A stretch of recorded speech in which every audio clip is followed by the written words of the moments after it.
I was having a great day until I found out that university fees cost up to $95,000 a year.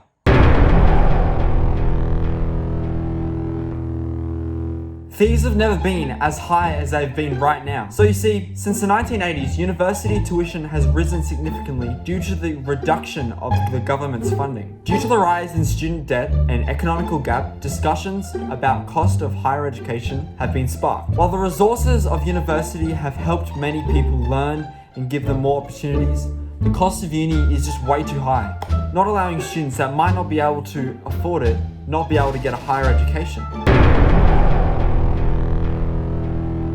Repaying student loans or help loans can make it very difficult to get other loans that are necessary for things like house loans, car loans, and other regular expenses. These student loans raise a person's debt to income ratio, which is an important consideration for lenders when approving loans. Studying in Australian institutions come at a hefty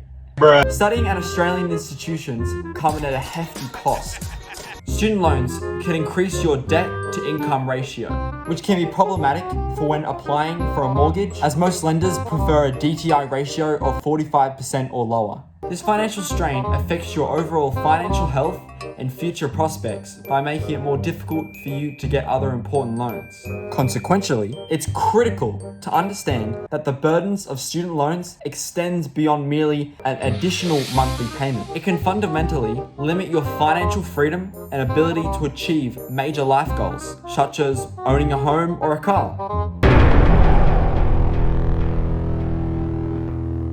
Getting a university education at a reasonable price without any assurance of employment opportunities in your profession is like buying a fancy car with no engine. It may look impressive, but it won't take you very far.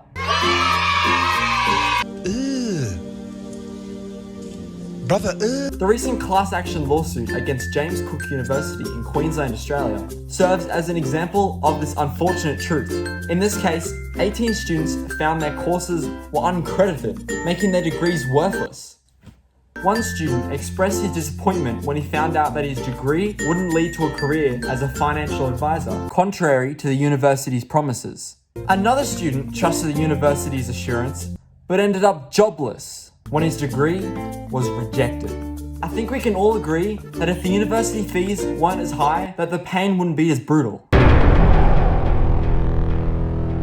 Low to middle income students' access to higher education is becoming increasingly limited, endangering their chances of what the future holds for them. Education Minister Jason Clare wants to see twice as many students enrolled in universities by 2025, but students are being discouraged by growing costs. And the government's failure to change the unjust system from the previous administration isn't helping either, which ends up forcing young kids into occupations and trades that they might not like. Studies show that students studying law, business, and the arts would see the biggest jumps in tuition fees. For a degree, an honors arts graduate now pays the same as a medical student, even if the income is potentially very different. That don't make no sense. For many low to middle income students, a higher education is unaffordable due to the unseen expenses. Now, I think we can all agree that the higher education needs to be accessible to everyone, regardless of the financial status.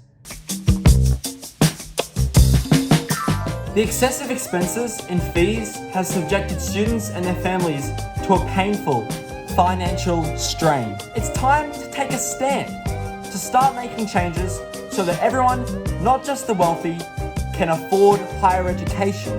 So here I am today asking you, yes you, to actively push and change for the tuition fees and the enhancement of government support for universities' education. So together, let's work for an education system that enables every student, regardless of financial situation, to realize their aspirations. If you want to find out more on how to help, then click this video right here. Bye-bye. See you next time. Bye-bye. Bye-bye. Click the video if you want to see. Bye-bye. Bye-bye.